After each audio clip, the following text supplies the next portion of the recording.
धन्यवाद विभोर जी।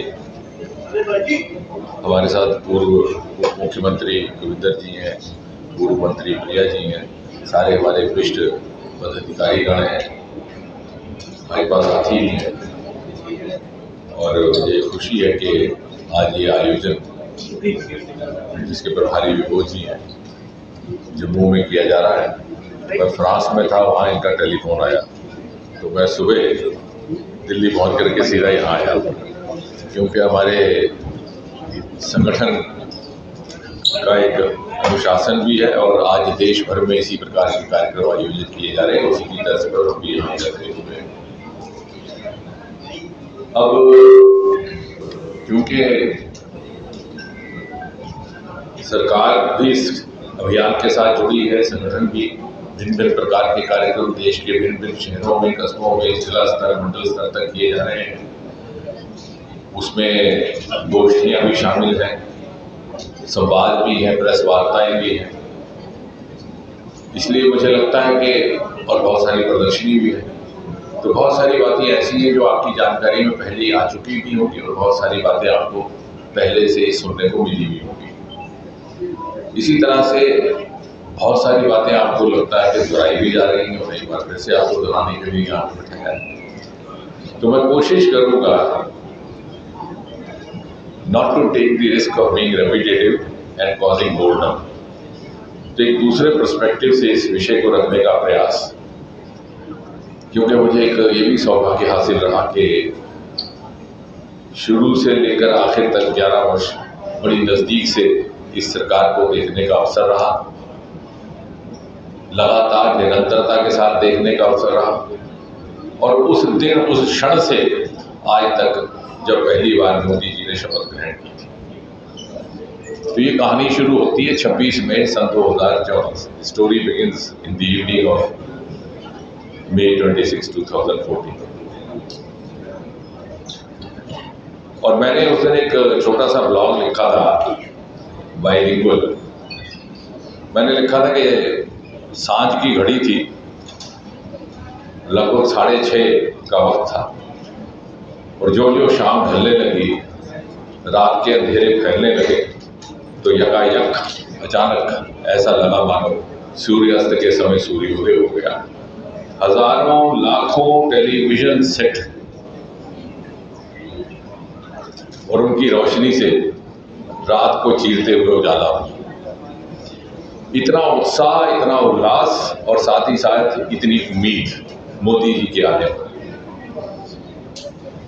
और कई बार इस प्रकार के कार्यक्रम राष्ट्रपति भवन के भीतर हुआ करते हैं, दरबार हॉल में, लेकिन इस बार पार्टी की ओर से ये निर्णय लिया गया था कि इतना अधिक उत्साह था, संख्या बहुत अधिक होगी और खुले आंगन में रखा जाए। और उत्साह का विवरण करते हुए मैंने आखिर में लिखा था, what we witness today is sunrise at sunset, beginning of a journey from despair to hope, from pessimism to optimism. और ये उत्साह, ये उल्लास और ये उम्मीद इसलिए थी कि 2014 से पहले देश हताश हो चुका था, समाज में इतनी ज़्यादा निराशा थी, घोटाले ही घोटाले, भ्रष्टाचार ही भ्रष्टाचार। दूसरे देशों में भारत की प्रतिष्ठा बड़े नीचे स्तर पर चली गई थी। हमारे युवा विदेश में जाते तो अपना परिचय देते हुए संकोच करते थे। उनको बाहर के लोग इस नज़र से देखते कि मानो वो भ्रष्टाचारियों की और चोर चकारों की संतान है। और मोदी जी एक उम्मीद बन करके आए थे, एक नई हवा का झोंका बन करके। और उनके शपथ ग्रहण के बाद 30-35 व्यक्तियों की उस टोली में हम सब भी शामिल थे जिनको शपथ ग्रहण का अवसर मिला। और इस प्रकार से प्रारंभ हुई ये संकल्प की यात्रा और सिद्धि तक पहुंचाने का इसका प्रण। और पिछले 11 वर्ष यदि आप देखते हैं सारे जो पत्रक यहाँ पर रखे गए हैं, क्योंकि आज का ज़माना है तर्क, तथ्य और तुलना का, तो मुझे लगता है कि इसके बाद कोई वजाहत करने की आवश्यकता नहीं है। लेकिन मुझे विश्वास है कि इतिहासकार इसके पीछे जो की गई कठोर परिश्रम है, वो जो निरंतर प्रयास है, उसके ऊपर भी किसी ना किसी दिन विश्लेषण करेंगे कि दिन रात की मेहनत की मोदी जी ने, और जैसे उन्होंने कहा कि ना खुद सोऊंगा ना दूसरे को सोने दूंगा और ना खुद खाऊंगा ना दूसरों को खाने दूंगा, और इसी मंत्र का पालन करते हुए जब सबसे पहली बार वो संसद में आए, इत्तेफाक से मैं भी कॉरिडोर में था जी। अच्छा। तो मैं रास्ता ढूंढ रहा था तो पीछे से आए, बोले क्या डर? मैं कहा साहब मैं पहली बार आया हूँ। तो बोले कोई बात नहीं, चलो मैं भी पहली बार आया। तो इस तरह का व्यक्तित्व, और सामने हम सब के सामने और मेरे भी सामने उन्होंने जाकर के संविधान को सर झुका कर वंदन किया, और फिर अपने पहले संबोधन में जो महत्वपूर्ण बात उन्होंने कही, जो खबरों में छाई कि मेरी सरकार गरीब को समर्पित, और फिर 2-1 बरस के बाद उसी को एक अलग परिभाषा देते हुए उन्होंने कहा कि मैं केवल 4 वर्ग जानता हूँ, गरीब, किसान, महिला और पुरुष। और अगर आप ये पत्र देखेंगे तो आपको महसूस होगा कि इसमें से एक एक योजना, एक एक स्कीम, एक एक रिफॉर्म का केंद्र बिंदु या तो युवा है, या महिला है, या वंचित, शोषित, पीड़ित, गरीब है, या किसान है। और इस कड़ी मेहनत का ही नतीजा था कि हम जहां 10वीं दर्जे पर खड़े थे, आज हम पहुंच करके 4थे दर्जे पर आ गए अर्थव्यवस्था के रूप में। तब तो ये पंडित अनुमान लगाते थे जो हमारे इकोनॉमिक पढ़ते थे कि और ज़्यादा फिसलेंगे, और बहुत जल्द हम तीसरी कतार पर जाने का भी सन 2028 तक अनुमान किया जा रहा है प्रोजेक्शन। ग्लोबल इनोवेशन इंडेक्स होता है ग्लोबल मापदंड, क्योंकि ये बातें अक्सर नहीं कही जाती, तो इसलिए आपके समक्ष रखने का प्रयास करता हूं। और ये बात मैं नहीं कह रहा, हमारे साथी नहीं कह रहे, पार्टी नहीं कह रही, सरकार नहीं कह रही, बीजेपी नहीं कह रही, दुनिया कह रही।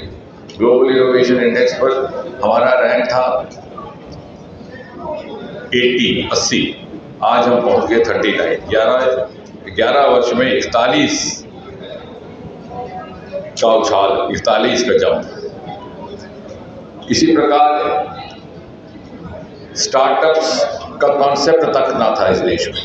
और मुझे भली बात याद है कि सन 2016 में जब 15 अगस्त के दिन मोदी जी ने लाल किले से कहा, तो हम भी वही बैठे थे कि स्टार्टअप इंडिया, स्टैंडअप इंडिया। तो शाम को बहुत सारे लोगों ने फोन करके पूछा कि इसका अर्थ क्या है, और देश भर में ढूंढ कर अगर स्टार्टअप से तो मात्र 350, आज वो बढ़कर के लगभग 1,70,75,000 हो गए, और हम स्टार्टअप की दुनिया में तीसरे दर्जे पे आके खड़े। उसके पीछे प्रतिबद्धता भी चाहिए, निष्ठा भी चाहिए, निरंतर प्रयास है। इसी प्रकार स्टार्टअप्स की बात करें तो पेटेंट फाइलिंग रहती है, जो एक मापदंड दुनिया देखती है। हम इस वक्त हिंदुस्तान दुनिया में 6ठे दर्जे पर, रैंक 6 इन पेटेंट फाइलिंग। लेकिन उससे भी महत्वपूर्ण बात जो अक्सर इससे क्षेत्र से जुड़े हुए लोग भी नहीं कहते, मैं कल भी समझा रहा था कि what is important is that nearly 56% of the patent have been filed by resident Indians, अर्थात ऐसे जो जन्मे यहाँ, पले यहाँ, प्रशिक्षित यहाँ हुए, इनोवेशन यहाँ किया, नवाचार यहाँ किया, और यहाँ से उनको दुनिया भर के स्तर पर प्लेटफॉर्म पर पेटेंट फाइल करने का मौका मिला। और इसलिए बात कहनी जरूरी है कि हमने वो जमाना भी देखा कि ये लालचा लगाई जाती थी कि हर कोई तो खुराना बाहर गया तो भाई नोबेल प्राइज मिल गया, चंद्रशेखर बाहर गया तो नोबेल प्राइज मिल गया, हिंदुस्तान में रहता तो कुछ भी ना होता। लेकिन आज हिंदुस्तान में सब कुछ देने को था, लेकिन उसके लिए इनेबलिंग माहौल नहीं था, वो अनुकूलता नहीं थी जो मोदी जी ने दी। तो हिंदुस्तान में रहते हुए बिना किसी विदेशी धरती की आस रखते हुए यहाँ से मान्यता प्राप्त करें। डिफेंस में जब ये सरकार आई तो हवाई जहाज तक खरीदने बंद हो चुके थे। आज हमारा निर्यात, हमारा एक्सपोर्ट 34 गुना ऊपर चला गया है, to the extent of 23,622 crore. Khadi के नाम पर ना कभी किसी को ये तस्वुर था कि ये भी कोई उद्योग के लिए उपयोग में आने वाला साधन हो सकता है। आज लाखों करोड़ों रुपए का खादी का टर्नओवर है। मोदी जी ने नारा दिया, khadi for fashion and khadi for nation. आज डिजाइनर कुर्ते बनते हैं खादी में जो विदेशों में जाते हैं, यानी उससे भारत का नाम भी वो साथ ले जाते हैं और भारत को उसकी आमदन भी का भी साधन बनते हैं। अब यदि अगर आप मुझे संक्षेप में पूछें कि मोदी जी के गवर्नेंस मॉडल का हॉलमार्क क्या, हाईलाइट क्या, तो मैं समझूंगा कि उसको अगर सरलीकरण करना हो तो you can categorise it in 4 classes. पहला कि Modi's governance reforms were not mere governance reforms, they were in fact socio-economic reforms at the same time।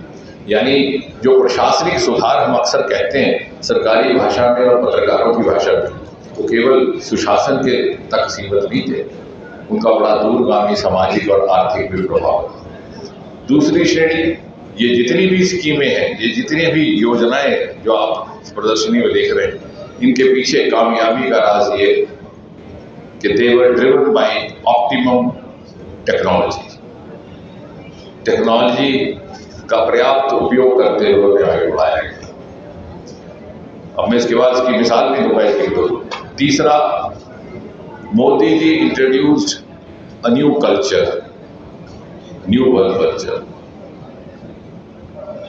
The culture of saturation rising above vote bank. अर्थात जिस चीज की जहां आवश्यकता वहां पहुंचा दी, जिस व्यक्ति को जिस चीज की आवश्यकता है वो उस तक पहुंचे, भले उसने वोट दिया हो कि ना दिया। ऐसा कल्चर कांग्रेस के जमाने में ना था। हमने देखा कई मोहल्ले छूट जाते थे जहां से वो कांग्रेस को वोट नहीं मिलता था, वहां पानी की नाली भी डालते थे। ये यहाँ जहां बैठे हैं त्रिपुरा नगर से एक बार हमारे पास शिकायत आई थी कि एक मोहल्ला छोड़ दिया गया। और चौथा,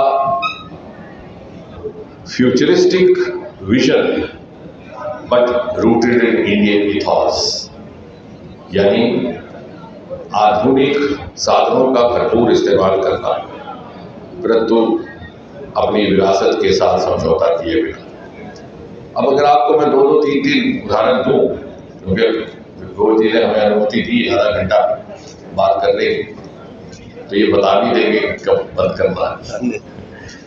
तो जब मैंने कहा कि सोशो इकोनॉमिक, तो एक अक्सर बात जो कभी जिक्र में नहीं आती, लेकिन मैं आपको याद करवाना चाहूंगा अगर, कि सरकार बनने के तुरंत बाद 1-2 महीने के बाद जो पहला एक फैसला हुआ था, जिसका बहुत ज्यादा चर्चा नहीं हुई, बहुत ज्यादा मीडिया में भी नहीं आया, वो था कि अंग्रेजों के जमाने से चली आ रही एक कुरीति थी, उसको समाप्त करने का निर्णय लिया गया। A dubious legacy of the British Empire, कि हर नौजवान को अपने दस्तावेज गेस्टेड अफसर के साथ जाके दस्तखत करवा के अटेस्टेशन करानी। और हम आप जब जिस परिप्रेक्ष्य से आते थे, जब 9वीं 10वीं कक्षा में पढ़ते थे, कहा जाता था कि अटेस्टेशन कराओ, गेस्टेड अफसर के पास जाओ, तो हमें ये नहीं था मालूम रहता कि गेस्टेड अफसर कहाँ उपलब्ध होता है। और कल्पना करता था हमारा बचपना कि शायद 2 आंखें की जगह 3 आंखें होंगी और 2 लाख होंगे। और मैंने खुद 11वीं कक्षा में जब मेरे अटेस्टेशन की दिक्कत आई, तो एक बड़े बुद्धिमान सज्जन मिले, उन्होंने कहा साहब सारे कागज हमें दीजिए और साथ में 5 रुपए दीजिए, हम शाम तक आपको अटेस्टेशन करके वापस पहुंचा देंगे। वो 5 रुपए भी हमारे एक मित्र ने दिए। ये कितना दूरगामी, यानी जब मैंने कहा कि this also has a socio economic impact, तो would you realise that this single decision sent out a message that look here, now we have a prime minister, now we have a government which has the capacity to trust the youth of this country. जिस देश में 70% युवा हो, यदि आप उन्हें विश्वास ही नहीं करें तो आप भला देश कैसे चलाएंगे? फिर तो कल आप अपने बच्चों से भी कहेंगे कि मास्टर की मार्कशीट किसी तहसीलदार या डीसी से अटेस्ट करके लाओ। और उसके बाद इत्तेफाक से ये भी मेरा ही विभाग था, डीओपीटी।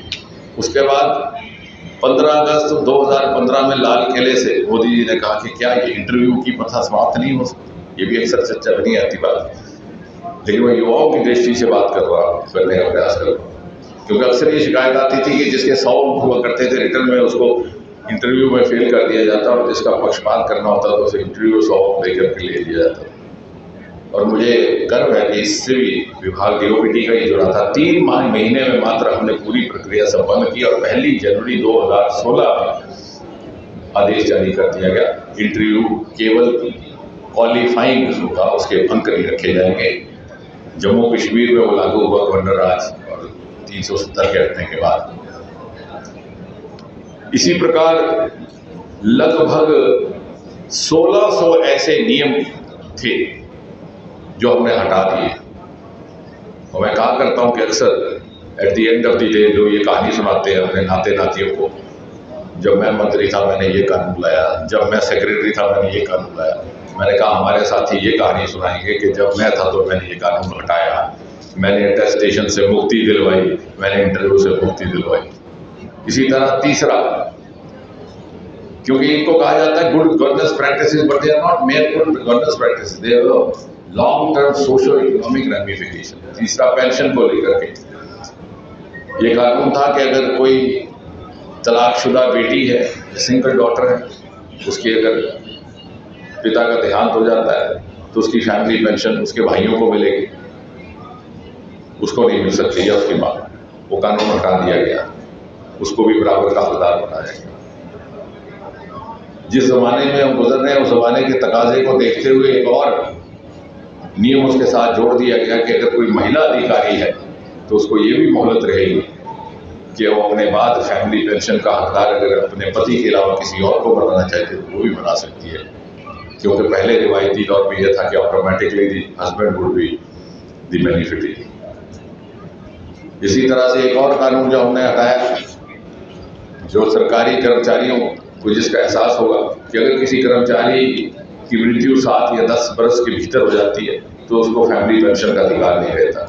हमारा ये मानना था कि वही समय है जब उसकी नौजवान बेवा को ज़्यादा ज़रूरत है, उस कानून को भी हटा दिया गया। या तो आप उसको ये चॉइस दीजिए कि भाई अगर तुम मरने जा रहे हो तो फिर तुम्हें पेंशन नहीं मिलेगी, 10 साल जी लो। अगर आपने if you did give him the choice to die, you have no right to deprive him of the benefit thereof. यानी इस तरह से, और इत्तेफाक से ये तीनों चारों विभाग मेरे साथ जुड़े हैं। 1600 कानून हटा दिए गए। और जहाँ तक महिलाओं की बात करें तो दूसरे विभागों में भी, जैसे महिलाओं का सेना में शामिल होना, सैनिक स्कूल में जाना, और अभी कुछ ही दिन पहले किसी ने लिखा कि शायद एक दिन आएगा we have the first woman chief of army staff. महिला पत्रकार तो वही है, बट महिला पत्रकार reporting of woman chief of staff. और ये जो हम अनुच्छेद 370 और 35A की बात करते हैं, तो मैंने संसद में भी कहा था कि this is a miscarriage of history, this is a miscarriage of constitution, this is miscarriage of justice. लेकिन आज ये बात जब मैं बात कर रहा हूँ आपको सोशो इकोनॉमिक रेमिफिकेशन की, तो in fact this is also a social reform. 140 crore के इस देश में एक सूबा ऐसा था जहाँ बेटियों को अपने माँ बाप की जायदाद पर अधिकार नहीं था, और अधिकार प्राप्त करने के लिए उन्हें अपने माँ बाप के चुने हुए वर से ही शादी करनी है। अगर वो बाहर कर ले तो वंचित हो जाती है। इसी प्रकार पाकिस्तान से आए हुए शरणार्थियों को नागरिकता का अधिकार नहीं। तो एक समानता देकर के this also is actually also social economic form. जब मैंने बात की कि टेक्नोलॉजी को कैसे जोड़ा गया, तो ईज ऑफ लिविंग से शुरू करें आप। 2014 से पहले कविंदर जी हमारे मेयर भी रहे हैं, इन्होंने भी ज़माना देखा। इनके दफ्तर में कोई आता और सबसे पहले इनके टेबल पर पहले अपना मोबाइल रखता था, ये बताने के लिए कि I am a mobile owner, mobile user, और अभी आप तक नहीं पहुंचा, मेरे पास है। आज देश में 116 करोड़ मोबाइल यूजर है, और सिंगल मोबाइल में भी use by more than one, अर्थात 140 करोड़ के 140 करोड़ लोगों के पास मोबाइल है। आज हमने दिखाना भी हो तो कोई किसको दिखाए। ये इक्विटेबिलिटी ऑफ रिसोर्सेस, ये भी इसी सरकार में, ये है ईज ऑफ लिविंग में टेक्नोलॉजी। इसी तरह आयुष्मान भारत के जब आपने लगभग 40-41 करोड़ कार्ड बांटे, तो क्या आपने कभी ये सोचा? क्योंकि मैंने कहा कि दोहराऊंगा नहीं, क्योंकि मैं भी मीडिया से जुड़ा रहा हूँ तो जल्दी बोर हो जाते हैं लोग, क्योंकि घर से प्रश्न लेके आए होते हैं तो इन्होंने वो पूछने का इंतजार होता है, तो इसलिए कुछ ऐसी बातें जो अक्सर नहीं आती चर्चा में। This is the first ever health insurance scheme in the world which insures you for pre-existing disease। अगर आप अपनी हेल्थ इंश्योरेंस करने जाए तो आपका पूरा जांच होती है। अगर आपको हार्ट की बीमारी, तो हार्ट के लिए इंश्योरेंस नहीं मिलती, लेकिन यहाँ अगर आज कैंसर का पता चलता है, कल जाइए इंश्योरेंस करवाइए, आपको कैंसर का भी खर्चा मिलेगा, किसी और इंश्योरेंस स्कीम में ऐसा नहीं। तो दिस वॉज यूजिंग टेक्नोलॉजी। और इसी तरह डिजिटल लाइफ सर्टिफिकेट, जिसका प्रदर्शनी में भी जिक्र है, आज उसका इन्फोग्राफिक बीजेपी हैंडलों में भी चला, इत्तेफाक से वो भी मेरा ही विभाग था। हर साल हमारे बुजुर्ग को अपने जिंदा होने का प्रमाण पत्र देना पड़ता था। जो हमें लगा कि मानवीय है। मैं तो चाहता था कि वो खत्म ही कर दिया जाए, लेकिन फिर बैंक वालों ने कहा कि कहीं इसका दुरुपयोग भी हो सकता है अगर हम खत्म कर दें। मरने का सर्टिफिकेट तो लेते थे, क्योंकि जब हम अस्पताल में काम करते थे तो मर जाता तो रिश्तेदार को फोन आता कि भाई आते आते डेथ सर्टिफिकेट जरूर ले आना। हमें लगा कि was not a very human practice, तो उसको बायोमेट्री के साथ जोड़ दिया गया, digital life certificate, digital certificate. और अब जो ये एहसास हुआ कि हिंदुस्तान में लाइफ स्पैन बढ़ने लगा तो 75-80 बरस की उम्र के बाद हाथ की लकीरें भी विश्वसनीय नहीं रहती, तो we were the first to introduce face recognition technology for generating life certificate. इसमें ऐप है, मात्र उसमें चेहरा देखिए अपने कैमरे में और 50-55 सेकंड के भीतर आपके बैंकर के पास आपके जिंदा होने का प्रमाण पत्र उपलब्ध हो जाता है। ईज ऑफ डूइंग बिजनेस में हमारे जो इंटरनेशनल पैरामीटर्स है उनका ये मानना है कि हम 142 दर्जे पर खड़े थे 2014 में, आज हम कम हो गए 63 दर्जे में आ गए। So we are 63rd rank in the world, और वो निरंतर बढ़ता जा रहा है। वो भी इसलिए कि टेक्नोलॉजी इस्तेमाल की गई, क्योंकि हमारे यहाँ कैस्टेशन टाइम बहुत हुआ करता था। अगर एक ने किसी ने लाइसेंस प्राप्त करना है, कोई अनुमति प्राप्त करे, अप्रूवल्स ले लिया तो महीने लग जाया करते। इसी तरह ease of education and ease of science की बात करें तो नेशनल एजुकेशन पॉलिसी, उसके साथ जोड़ दिया गया 1 नेशन 1 सब्सक्रिप्शन। जो लोग शिक्षा के क्षेत्र से जुड़े हैं उनको ये समझ होगी, जब एक थीसिस करने का वक्त आता था तो किताब उपलब्ध नहीं होती थी। हमारा गाइड कहता है कि हाँ किताब लाइए, तो किताब लानी कहाँ से, बहुत महंगी होती। लाइब्रेरी में जाइए तो कहते थे कि आप दूसरा स्कॉलर लेंगे। आज सब कुछ ऑनलाइन है। जर्नल्स की हालत थी कि कुछ जर्नल्स को एक साल सब्सक्राइब किया जाता, दूसरे साल दूसरे को, बिकॉज इतना बजट नहीं रहता था। अब 1 नेशन 1 सब्सक्रिप्शन, एक सब्सक्रिप्शन के साथ आपको तमाम के तमाम जर्नल ऑनलाइन उपलब्ध करा दिए जाएंगे। ईज ऑफ एग्रीकल्चर, आज का किसान वो पुराने जमाने का किसान नहीं रहा, आज he is agrocrat, agro technocrat, agro entrepreneur, agro startup. वो ड्रोन के जरिए सिंचाई करता है, ड्रोन के जरिए खाद इस्तेमाल करता है, ड्रोन के जरिए कीटाणुनाशक दवाइयाँ, और सॉइल हेल्थ कार्ड के माध्यम से ये फैसला करता है कि कौन सी फसल उसको होनी है, कौन सी नहीं। तो ये सारा टेक्नोलॉजी। और तीसरा, जैसे मैंने कहा कि change of work culture converting into saturation culture. प्रधानमंत्री आवास योजना के तहत 4 करोड़ मकान तामीर हो चुके हैं और 4 करोड़ लोग बनाने की योजना है।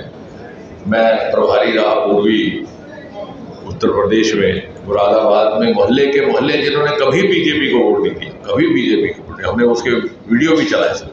एक मकान पक्का बन गया, और उनको पूछता था हंसते हंसते कि मकान मिला, तो साहब वोट नहीं डाला था, तो वो मुस्कुरा के जवाब देते। यानी वोट किसको डालना है, किसको नहीं डालना है, ये हमने छोड़ दिया नागरिक के विवेक पर। हमारा फर्ज था उस तक पहुंचना जिसको हमारी जरूरत है। इसी तरह उज्ज्वला योजना में 10 करोड़ गृहिणियों के घर पहुंचा। ये ना पूछा कि धर्म क्या है, जात क्या है, किस पार्टी को वोट देते। मुद्रा योजना, स्वनिधि योजना, कभी किसी देश में कहाँ यहाँ पर कभी रेडी वाले की चिंता नहीं की गई थी। या तो उसको धक्का मार के साइड में कर दिया जाता है, या फिर पुलिस वाला चालान करता है उसके लिए। और 13,781 करोड़ रुपए अभी तक वितरित कर दिए गए। जल जीवन मिशन के तहत 50% घरों से बढ़कर के 80% घरों तक नल का पानी पहुंचाया गया। और अगर कनेक्टिविटी की बात करें तो 99% कनेक्टिविटी का यहाँ चार्ट मैंने देखा। रोड कनेक्टिविटी इन दी कंट्री 99% हो गई, लेकिन उसमें ये बात जोड़ दे कि हमारे उधमपुर का जिला पिछले 5 साल से पहले 3 दर्जे में है in PMGSY roads, all India district ranking में। और वंदे भारत हमारे यहाँ 136 है, उसमें से 3 तो यहीं पर चल रही है, जम्मू कश्मीर। पहली जब वाराणसी चली तो उसके फौरन बाद जब दूसरी चली वो दिल्ली से कटरा की, और फिर कटरा से दिल्ली, और जब ये कहा गया कि उधमपुर कठुआ भी होनी चाहिए तो वो भी की। और कनेक्टिविटी बात जम्मू के वहीं से करना कोई ज़रूरी नहीं लगता, क्योंकि हाल ही में इतना बड़ा काम हुआ कश्मीर घाटी को देश और दुनिया के साथ जोड़ने का। मैंने उस दिन कहा था कि ऐसा सपना साकार हो रहा है जो कभी देखा ही नहीं था। एक ऐसे ख्वाब की ताबीर जो कभी देखा ना था। ख्वाब तो सब देखते, लेकिन ये ख्वाब भी नहीं देखा था कि कश्मीर घाटी हम कभी रेलगाड़ी से जाएंगे। और ये है नया वर्ग। और इथॉस का मैंने जब कहा कि while being futuristic also being rooted in the ethos, उसकी सबसे श्रेष्ठ उदाहरण है प्रधानमंत्री विश्वकर्मा योजना। आप अगर कश्मीर में पश्मीने का काम करते हैं, उत्तर प्रदेश में लखनऊ में चिकनकारी का काम करते हैं, मुरादाबाद में बर्तनों का काम करते हैं, किश्तवाड़ में बिन्ने बनाने का काम करते हैं, तो आप वही काम करिए, अपने मुल्क की तहजीब को जिंदा भी रखिए और उसी हुनर के ज़रिए अपनी जीविका कमाने का साधन भी सरकार उसके लिए लोन भी देती है, टूल्स के लिए पैसे भी देती है और ट्रेनिंग के दौरान आपको स्टाइपेंड मिलता है। उल्टा ट्रेनिंग हासिल करने के लिए फीस देनी पड़ती है, यहाँ ट्रेनिंग लेने के लिए फीस दी जाती है। क्योंकि मैंने जब भी यूपी की बात कर रहा था तो वहाँ पर कई बुजुर्ग हमसे कहा करते कि साहब ये हुनर हमारे साथ ही चला जाएगा, क्योंकि बच्चों में इसको रोजगार का कोई जरिया नहीं। और इसलिए कुछ एक ऐसी अब प्रैक्टिसेस मैं बताऊंगा आपको जिनको विश्व स्तर पर मान्यता प्राप्त हुई है इन 11 वर्षों में। Some of the globally recognised best practices emanating in the last 10 years। उनमें से एक है हमारा जन धन योजना, जिसका भी आपने देखा 55 या 56 करोड़ लोग नए खाते उसमें जोड़ दिए गए और पहले जाके 50% लोगों के पास खाते होते थे, आज 80% खाते हो गए। कभी किसी को गुमान ना था कि हिंदुस्तान में हो पाएगा, क्योंकि यहाँ हमारा स्वभाव ही नहीं था खाता खोलने का। मैं जानता हूँ जब लड़कपुर में हमारे यहाँ पर एक पूरे मोहल्ले में एक मैनेजर साहब थे, खोसला साहब, किसी बैंक के मैनेजर, जब उसको देखते लगता किसी दूसरी दुनिया से आए हुए एंजल, किसी के पास खाता ही नहीं था। हमने भी तब खोला जब सरकारी नौकरी में पता चला कि खाता खोलना होता है उस देश में, और उसका नतीजा आपने देखा, कोविड में किसी को पेमेंट में विलंब नहीं हुआ किसी को। तो ये बेस्ट प्रैक्टिस ऐसी है कि जिसका विश्व स्तर पर यूएनओ की कॉन्फ्रेंसेस में अंतर्राष्ट्रीय स्तर पे इसकी मिसाल दी जा रही है। रुपए डेबिट कार्ड 27 करोड़ लोग इस्तेमाल कर रहे हैं। और स्वामित्व योजना, जिसका एक बार कार्यक्रम मोदी जी ने यहाँ 2022 में किया था। क्योंकि ये बातें चूंकि मैंने कहा कि मैं दोहराऊंगा नहीं कुछ हटके, you can do the mapping of your farm, your house, your land, drone के माध्यम से, स्पेस टेक्नोलॉजी के माध्यम से। आपको पटवारी के चक्कर लगाने की जरूरत नहीं। और जब पल्ली गांव पूरी तरह से उसमें शामिल हुआ तो मैंने पहला मीडिया वालों ने कहा कि आपका क्या रिएक्शन? पहला मैंने कहा मेरा पहला ये क्या पटवारी का क्या होगा, आपने उसको बेरोजगार कर दिया। ये बेस्ट प्रैक्टिस है। इसी तरह से direct benefit transfer 44 lakh crore रुपया लोगों तक पहुंचाया गया कोविड के दौरान भी, और उसमें बचत जो ही है पिलफरेज की वो अलग, इसकी भी मिसाल दुनिया में दी जाती है। और मैं चश्मदीद गाँव हूँ क्योंकि मैं उनको रिसीव भी करता हूँ। मंगोलिया से, भूटान से, म्यांमार से, अफ्रीका से डेलीगेशंस आ रहे हैं इन मॉडल्स को स्टडी करने के लिए हिंदुस्तान में।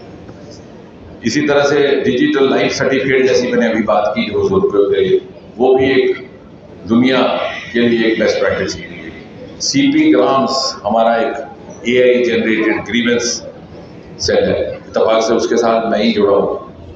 एक ज़माना था सन 2014 में पूरे देश भर से शिकायतों की संख्या थी 2 लाख, सिर्फ 2 लाख, आज बढ़कर के हो गई 26 लाख। जब मैंने मीडिया के आगे ये बात की तो एक मीडिया वाले ने शरारत की, बोले इसका मतलब आपके खिलाफ शिकायतें बढ़ गई। तो मैंने कहा इसका जवाब आज से 150 साल पहले बाबा गालिब दे गए थे। उन्होंने लिखा था कि जब तवक्को ही उठ गई गालिब क्यों किसी का गिला करे कोई। शिकायत वहाँ की जाती है जहाँ पता है कि उसका जवाब मिलेगा, वहाँ नहीं की जाती जहाँ उम्मीद है ना। कहता है ना गई तेरी बेरुखी न गई, हम तेरी आरज़ू ही खो बैठे। तो 4-5 दिन दौड़ता है, कहता है वो किसी और का रास्ता ढूंढो। हम we were prompt, we follow timeline. 60 से 65 दिन औसतन सरकारी दफ्तर की शिकायत के निवारण का दिन का ड्यूरेशन मानी जाती थी 2014 में। आज 95% डिस्पोजल होता है एक हफ्ते के भीतर, और एवरेज 12 दिन है। और अब सारे प्रदेशों को जोड़ दिया गया। ये CP ग्राम जिसको कहते हैं, central portal for grievance redressal mechanism, monitoring, redressal and monitoring, ये भी दुनिया में बेस्ट प्रैक्टिस के तौर पर माना जा रहा है। हिंदुस्तान एक ऐसा मुल्क है जिसको कभी दुनिया संजीदगी से नहीं देखती। ये कुछ एक चीज़ें चार्ट में नहीं है, उसको भी मैं जोड़ रहा हूँ।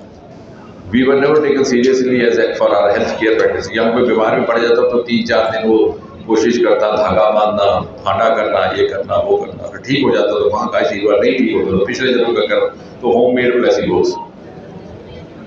तो country which was not taken seriously for therapeutic health or for curative healthcare is now being accepted as a leader of preventive healthcare. दुनिया को सबसे पहला कोविड का DNA वैक्सीन हिंदुस्तान से आया और 30 देशों को घेर किया। और उसके बाद अभी 2 ही वर्ष पूर्व HPV virus vaccine cervical cancer के लिए जो नौजवान युवतियों में पाया जाता है, हिंदुस्तान में उसके बहुत ज़्यादा प्रेवलेंस पाई जाती है, वो भी विदेशों को हमने ही दिया। और इस तरह से अब सिलसिला वो शुरू हो चुका। और एक और बेस्ट प्रैक्टिस है हमारा प्राइवेट सेक्टर की इन्वॉल्वमेंट। इस देश में सारा काम सरकार पर छोड़ दिया जाता था, लेकिन हमने न केवल प्राइवेट सेक्टर को एंगेज किया बल्कि उसको एंगेज करने के लिए एक स्ट्रक्चर्ड मैकेनिज्म बनाया, इंटरफेस बनाया। जैसे स्पेस में इन स्पेस बनाया गया और बायोटेक्नोलॉजी के लिए बायोरैक बनाया गया, biotechnology industry application, biotechnology industrial search application council, यानी जो रिसर्च हुआ है बायोटेक्नोलॉजी उसको कैसे इंडस्ट्री के साथ जोड़ना, एक स्ट्रक्चर्ड तरीके के साथ कैसे आप पब्लिक प्राइवेट पार्टिसिपेशन को बढ़ा सकते हैं, उसका मॉडल भी हिंदुस्तान ने दुनिया को दिया है। अब इससे हट करके अगर आप बात करेंगे सिक्योरिटी की, तो उसमें बहुत जाने की आवश्यकता नहीं है। आपके पास सामने चार्ट तो है ही, ऑपरेशन सिंदूर जो आपने एक नैरेटिव बदला from being reactive to active, और पहली बार सेनाओं को ये स्वतंत्रता दी गई to take decision based on their wisdom, based on their description, based on their professional requirement. उनको दिल्ली से आदेश लेने की जरूरत नहीं रही।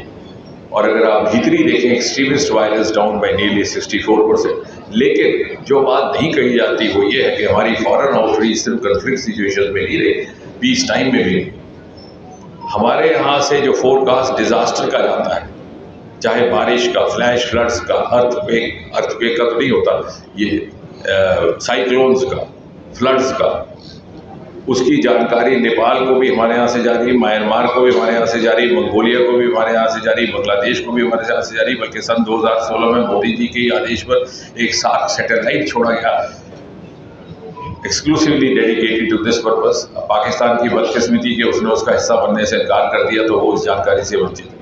तो यानी our peace time outreach also is there in place. और इसके साथ साथ एक महत्वपूर्ण इन 11 वर्षों में बात हुई कि हमारे वो कुदरती सरमाए जिनको ना कभी देखा गया, ना कभी तलाशा, उनको एक्सप्लोर करने का एक प्रयास शुरू हुआ। अब हम 10 में जैसे चौथे दर्जे पहुंचे, चौथे से तीसरे जाएंगे, दूसरे जाएंगे, पहले जाएंगे। कभी आपने सोचा कैसे होगा वो वैल्यू एडिशन कहाँ से होगी? अगर मैं घर जाकर के अपने परिवार को कहता हूँ कि अगले महीने तक मैं 1 लाख करोड़ लेकर के कमाऊंगा, तो क्या वो मेरे घर वाले नहीं पूछेंगे कहाँ डाका लगाना है या कहाँ से रिश्वत लानी है? तो कभी आपने सोचा कि वैल्यू एडिशन कहाँ से होगा? वो वैल्यू एडिशन इन्हीं सोर्सेज होगा जो पहली बार मोदी जी के आने के बाद एक्सप्लोर किया जाए। उसमें से एक स्पेस सेक्टर, इतना महत्वपूर्ण सेक्टर जो बिल्कुल बंद पड़ा था, बंद दरवाजे में, गोपनीयता के पर्दे में, जब उसको प्राइवेट सेक्टर में खोला गया 3-4 साल के भीतर। Our space economy was also almost dismal. Today it is $8 billion और इतनी तेज रफ्तार से बढ़ रहा है कि अगले 8-9 वर्षों में 5 गुना बढ़ के it will be $45 billion and an important component of the future economic growth of India. Startup में एक स्टार्टअप 1 डिजिट हुआ करते हैं, 300 से अधिक हो गए। हमारा दूसरा सेक्टर बायोटेक्नोलॉजी का, अक्सर ये बात कही नहीं जाती थी, लेकिन दुनिया भर में अर्थशास्त्रियों का मानना है कि the next industrial revolution is going to be biotechnology driven, just as the last industrial revolution was IT driven in 1990s. Because there is going to be a paradigm shift in business and trade from manufacturing to regeneration cycles, to recycling processes, to genetically developed products. Animal free milk market में आ गया, animal free mutton market में आ गया। जब दुनिया बढ़ेगी तो कहाँ अपने पशु रुकेंगे? और जिसके पास उसकी व्यवस्था होगी, उसकी अर्थव्यवस्था मजबूत होगी। And we are among the first countries in the world जिन्होंने बायो E3 पॉलिसी लाई, biotechnology for economy, biotechnology for employment, biotechnology for environment. और आपको ये भी जानकर के खुशी होगी, क्योंकि पत्रकारों को उसकी ज़रा खबर लगाना आसानी हो जाती है रेडियो के बेस पर, कि शुभांशु शुक्ला को भी हमारे ही डिपार्टमेंट ऑफ बायोटेक्नोलॉजी ने वो किट्स उपलब्ध करवाई हैं, जिनसे उन्होंने वहाँ पर जाकर के प्रयोग करते हैं। At least 6 sets of different experiments कि इंसान वहाँ रहता है बहुत लंबी देर तक तो उसकी मसल डिस्फंक्शन होने लगता है, उसको कैसे बरकरार रखना। या वो निरंतर कंप्यूटर को देखता है तो उसको कॉग्निटिव इफेक्ट्स क्या पड़ते हैं उसकी जहनियत पर, या फिर उसके फिजियोलॉजी और उसके फिजिकल प्रोसेसेस में क्या फ़र्क पड़ता है, या फिर वाटर बेयर एक बड़ा ऐसा लिविंग ऑर्गेनिज्म है which can survive in extreme conditions, तो वहाँ पर स्पेस में या जीरो ग्रेविटी में क्या रिएक्शन रहेगा, या अगर कहीं उगाना हो कोई बीज तो कैसे उगाया जा सकता है साइरोमेट्रिक। तो ये इन 4 एस्ट्रोनॉट्स में से केवल और केवल शुभांशु शुक्ला के जिम्मे ये काम होगा, ना दूसरे अमेरिकन के जिम्मे, ना पोलैंड वाले के और ना हंगरी वाले के। तो कहने का तात्पर्य ये कि जो दुनिया कल करने वाली है वो आज हमने करना शुरू कर दिया। These are the sectors which are going to add value. तीसरा हमारा मैरीन सेक्टर, 11,000 लंबा हमारा समुद्र तट है, 20 लाख स्क्वायर किलोमीटर से ज़्यादा हमारा एम्पावर्ड इकोनॉमिक जोन है सी का। We are the only country which has a ocean named as Indian ocean. उस दिन ऑस्ट्रेलिया से एक डेलीगेशन आया था तो मैंने उनसे कहा कि you have a country called Australia, you have a island called Australia, you have a continent called Australia, but you are surrounded by the ocean, it is not called Australian ocean. तो मैंने कहा इसलिए कि हमारे पूर्वजों को गुमान था कि इसके अंदर कितनी संपत्ति छिपी हुई है, मेटल्स, मिनरल्स, फिशरीज, बायोडाइवर्सिटी। उस दिन एक ब्यूरोक्रेट बैठे थे, मैंने कहा एक ज़माना आएगा आपको जो इलीगल माइनिंग का यहाँ जम्मू में चर्चा हो रही है, आपको इलीगल माइनिंग इन दी सी उसको चेक करने के लिए अलग सेक्रेटरी बनानी पड़ेगी। और पहली बार इस तरफ नजर जा रही है। अगले साल हमारा एक सबमर्सिबल आदमी नीचे लग जाएगा 500 फुट तक इत्तेफाक से, वो भी डीप ओशन मिशन मेरे साथ ही जुड़ा। डीप ओशन मिशन और बायोटेक्नोलॉजी दोनों विभाग के साथ मेरा संबंध है। मोदी जी ने 2 बार इसकी घोषणा 15 अगस्त के दिन की ताकि नागरिकों में इसकी जागरूकता पैदा हो सके कि कितनी बड़ी संपत्ति है जो छिपी हुई अभी तक देखी नहीं थी। और मैक्सिमम सी बेड डेप्थ रहती है लगभग 5000 किलोमीटर। और हमारी कोशिश रहेगी कि जिस दिन हमारा गगनयान जाए साल 2027 की शुरू उसी पर एक हिंदुस्तानी नीचे जाए। So 1 Indian human in the space, 1 Indian human in the sea bed to explore both the avenues जो अभी तक नहीं तराशेगी। ये होगी हमारी वैल्यू एडिशन। और अगला अनएक्सप्लोर्ड एरिया जो आपके करीब का हिमालय का रोमा मिशन, वो भी इसी सरकार में शुरू हुआ 3-4 वर्ष पहले, जिसका नतीजा ये 3 साल से ज़्यादा लेवेंडर के स्टार्टअप्स और एक नया एवेन्यू ऑफ एग्री स्टार्टअप। ये भरम भी जाता रहा कि अगर आपको स्टार्टअप होना है तो आपको PhD करनी है या आपको IT होना पड़ेगा। ये जो हमारे भद्रवाह वाले स्टार्टअप्स हैं इनमें से बहुत सारे ऐसे बच्चे हैं जिन्होंने ग्रेजुएशन भी नहीं की, क्योंकि दरकार है, पैशन दरकार है, जुनून दरकार है। You have to be a good learner and aptitude for technology. और इस तरह से, क्योंकि अब आपसे भी बात सुननी है, कुल मिलाकर के this has resulted in rise in the self esteem of a common citizen and rise in his self confidence. जो मैंने कहा कि सन 2014 में अपनी वार्ता शुरू करते हुए कहा था कि हताश हो चुका था इतना देश कि हमारा युवा बाहर जाता तो अपना परिचय देने में संकोच करता। आज हमारा युवा बाहर जाता है और कहता है आई एम एन इंडियन, तो उसकी रेटिंग बढ़ जाती है। बर्लिन जैसे शहर में मैं गया तो 12 फूड रेस्टोरेंट हमारे बच्चों ने खोले हुए, स्टार्टअप्स। तो क्योंकि मैं इन्हीं बच्चों से मिलता हूँ, ज़्यादा इनसे सीखने को मिलता है। बुजुर्गों के साथ मिलो तो मेरे भी साल गिनने लगते, अपने भी गिनते, फिर पार्टी वालों को सुनाते तो और मुसीबत कि कितने साल हो गए। तो मैंने उनसे कहा कि बच्चों 12 फूडलेट्स, तो इतने तो यहाँ हिंदुस्तानी रहते ही नहीं है, because we don't have much of Indian diaspora. तो हंसने बोले कि सर ये हिंदुस्तानियों को खिला के थोड़ी चल रहे हैं, तो वे तो अंग्रेज़ों को खिला के चल रहे हैं। तो मैं कहा बच्चों आपने तो अंग्रेज़ों का भी टेस्ट बदल दिया। यानी our startups also have entrepreneurship skills. तो ये, और मेडिकल वालों से बात की तो वो कहते हैं कि हाँ साहब हमारे पास तो फ्राइडे के बाद हम हिंदुस्तानियों को ही इंगेज करते हैं, बच्चों को, क्योंकि बाकी लोग तो चले जाते हैं कहीं समुद्र के किनारे। ये प्रतिष्ठा जो हमारे युवाओं को देश के भीतर और देश के बाहर मिलने लगी, ये इन्हीं सब बातों का नतीजा है जो अब हम पहले 20-25 मिनट में कर रहे थे। और अब, और जैसे